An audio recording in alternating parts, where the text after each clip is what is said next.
గీతతో కోట్ల మందికి దారి చూపించిన అతనికన్నా గురువెవరు?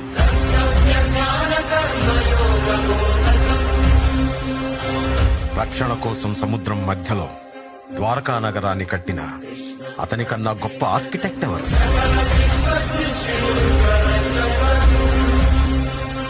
చూపుతోనే మనసులోని మాట చెప్పే అతనికన్నా గొప్ప సైకాలజిస్ట్ ఎవరు? వేణుగానంతోనే గోవుల్ని గోపికల్ని కట్టిపడేసే అతన్ని మించిన మ్యూజిషియన్ ఎవరు?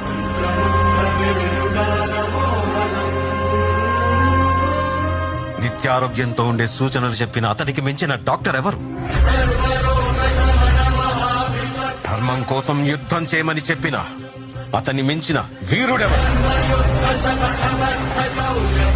కరువు కష్టం తెలియకుండా చూసుకున్న అతన్ని మించిన రాజెవరు?